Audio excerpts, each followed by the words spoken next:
विद्यार्थी मित्रांनो, आज आपण बघूयात ॲटॉमिक मास म्हणजे काय. ॲटॉमिक मास म्हणजे ॲटमचं मास. सोपं आहे, होय की नाही?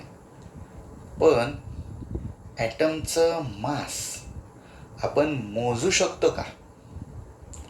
प्रत्यक्ष आपण कुठलंही इन्स्ट्रुमेंट वापरून ॲटमचं मास कॅल्क्युलेट करू शकत नाही.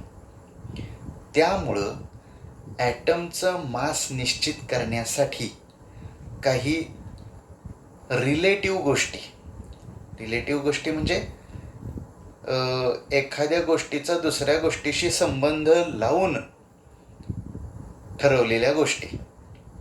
तर ॲटॉमिक मास ही सुद्धा एक रिलेटिव्ह टर्म आहे. ॲटॉमिक मास म्हणजे ॲटममध्ये असणाऱ्या सर्व पार्टिकल्सचं एकत्रित मास, बरोबर? मग ॲटममध्ये प्रोटॉन्स आले, न्यूट्रॉन्स आले, इलेक्ट्रॉन्स पण आले. पण यामध्ये प्रोटॉन आणि न्यूट्रॉन हे हेवी आहेत आणि इलेक्ट्रॉन्स हे निग्लिजिबल मासचे आहेत. त्यांना मास आहे, पण ॲटमचं मास विचारात घेता इलेक्ट्रॉनचं मास हे नगण्य आहे. म्हणजे त्याला विचारात नाही घेतलं तरी चालेल. जसं की आपण जर आपलं वजन करायला गेलो तर आपण ते आपल्या कपड्यांनिशी करतो. आपल्या कपड्यांचं वजन आपण फार कन्सिडर करत नाही, बरोबर आहे का? आपण कपडे घालून केलेलं वजन काय आणि कपडे न घालता केलेलं वजन काय, यात फारशी तफावत असणार नाही. तितकंच असेल. जसं आपल्या वजनामध्ये आपल्या कपड्यांचं जेवढं योगदान आहे तेवढं ॲटमच्या मासमध्ये इलेक्ट्रॉन्सचं योगदान आहे. ॲक्च्युअली ॲटमचं मास हे त्यातल्या प्रोटॉन्स आणि न्यूट्रॉन्स यांच्या मासमुळं असतं.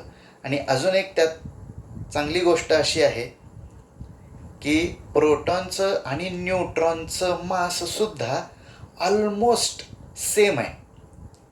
ऑलमोस्ट सेम म्हणजे एक्झॅक्टली सेम नव्हे, किंचितसा फरक आहे, पण तो विचारात नाही घेतला तरी चालतो. सोयीसाठी काय केलं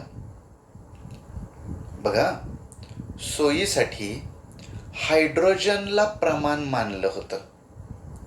हायड्रोजन ॲटम सर्वात लहान आहे, त्यामुळं शास्त्रज्ञांनी असा विचार केला की चला हायड्रोजनचं मास आपण 1 मानूया आणि त्याच्या पटीत बाकीचे इलेमेंट्स जे आहेत त्यांचे ॲटम्स किती जास्त आहेत हायड्रोजनच्या पटीत, तेवढं त्या ॲटम्सचं मास आपण निश्चित करू, असं ठरलं.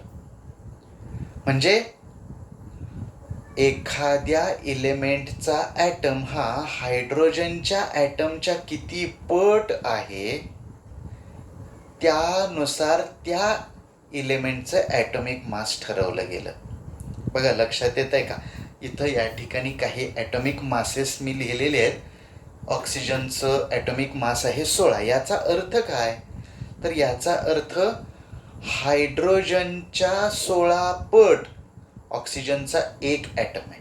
म्हणजे एका पारड्यात ऑक्सिजनचा एक ॲटम टाकला आणि दुसऱ्या पारड्यात हायड्रोजनचे ॲटम्स आपण टाकत गेलो पारडं समान होईपर्यंत, तर तुम्हाला हायड्रोजनचे 16 ॲटम्स टाकावे लागतील, मग ते पारडं समान होईल. अर्थात हे फक्त कल्पनेतच राहू द्यात, प्रत्यक्षात हे असं करणं शक्य नाही. कारण ॲटम्स आपण असे मोजून टाकू शकत नाही किंवा त्यांचं वजन करू शकेल, त्यांना तोलू शकेल असं पारडंही आपण निर्माण करू शकत नाही. तर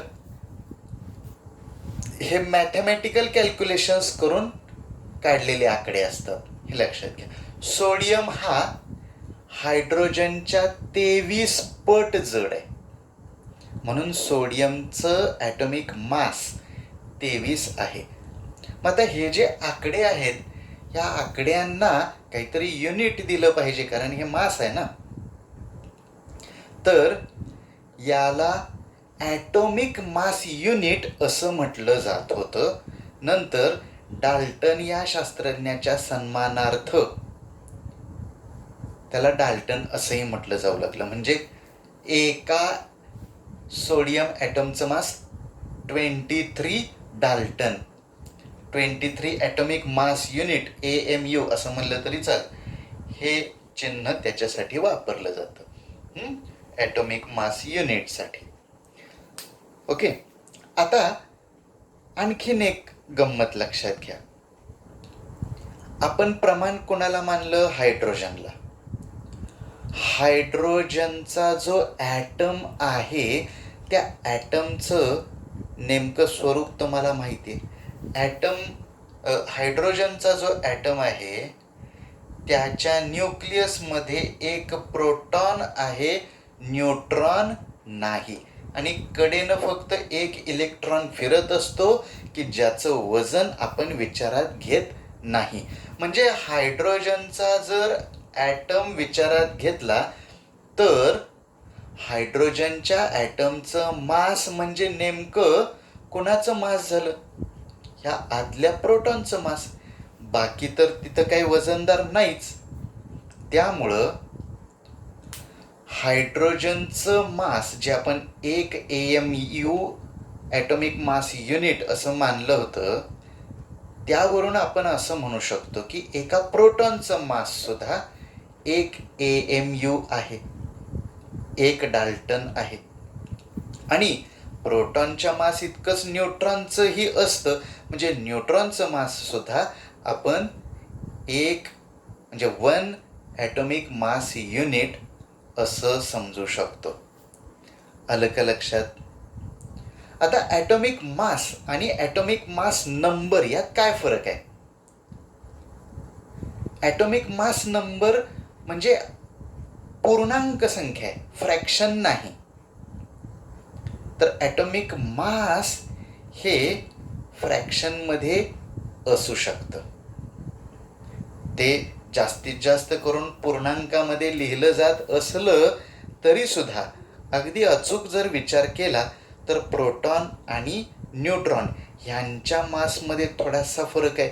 आणि अगदी न्यूट्रॉनला तुम्ही इलेक्ट्रॉनला काहीच नाही मोजलं तरीसुद्धा त्याचं थोडंफार मास असणारच आहे. त्यामुळं ॲक्च्युअल ॲटमचं मास हे पॉईंटमध्ये येऊ शकतं. आपण 9वीत फार याचा अपूर्णांकातला विचार करणार नाही, आपण पूर्णांकामध्येच शिरणार आहोत. तर ॲटॉमिक मास नंबर आणि ॲटॉमिक मास यात जर तुम्ही पूर्णांक संख्येत जर विचार केला तर काहीच फरक येणार नाही. ठीक आहे. ॲटॉमिक मास म्हणजे ॲक्च्युअल ॲटमचं मास आणि ॲटॉमिक मास नंबर म्हणजे काय असतं? Sum of number of proton and neutrons. Protons आणि न्यूट्रॉन्सच्या संख्येची बेरीज म्हणजे ॲटॉमिक मास नंबर असतं. आता इथं ऑक्सिजनचा ॲटॉमिक मास किंवा ॲटॉमिक मास नंबर दोन्हीही 16च येते, 16 येते. का? कारण ऑक्सिजनमध्ये 8 प्रोटॉन आणि 8 न्यूट्रॉन्स आहेत. पण सोडियममध्ये 23 का आहेत? सोडियमचा ॲटॉमिक नंबर 11 आहे, म्हणजे त्याच्यातल्या प्रोटॉनची संख्या 11 आहे. पण न्यूट्रॉनची संख्या ही प्रोटॉन इतकीच असते असं नाही. इथं सोडियममध्ये न्यूट्रॉनची संख्या आहे 12. त्यामुळं 11 + 12 = 23. ॲल्युमिनियमच्या बाबतीत पण असंच आहे. ॲल्युमिनियममध्ये प्रोटॉन्स आहेत 13 आणि न्यूट्रॉन्स आहेत 14. ओके, तर या पद्धतीनं तुम्ही इतर एलिमेंट्सच्या ॲटम्सचा ॲटॉमिक मास नंबर आणि ॲटॉमिक नंबर यांचा विचार करून नेमके न्यूट्रॉन्स किती असतील हे काढू शकता. असो, तर this was all about atomic mass. ठीक आहे. बघा, मी इथं बोर्डवरती थोडक्यात समरी लिहिलेली आहे. Mass of proton is approximately equal to, हे साईन कशाचं आहे, ॲप्रॉक्झिमेटली इक्वल टूचं, approximately equal to mass of neutron, त्याला 1 AMU असं म्हटलं जातं किंवा 1 डाल्टन असं पण म्हटलं जातं. त्याचं साईन हे असं आहे mu. Hydrogen atom contains only 1 proton. हायड्रोजनमध्ये एकच प्रोटॉन आहे, त्याच्यात इलेक्ट्रॉन नाही किंवा न्यूट्रॉन नाही, त्यामुळं atomic mass of hydrogen is 1 AMU किंवा 1 डाल्टन असं म्हणावं लागेल. ठीक आहे. तर 1 to 20 ह्या एकूण पहिल्या 20 एलिमेंटचं ॲटॉमिक मास तुम्हाला पाठ करायचं आहे.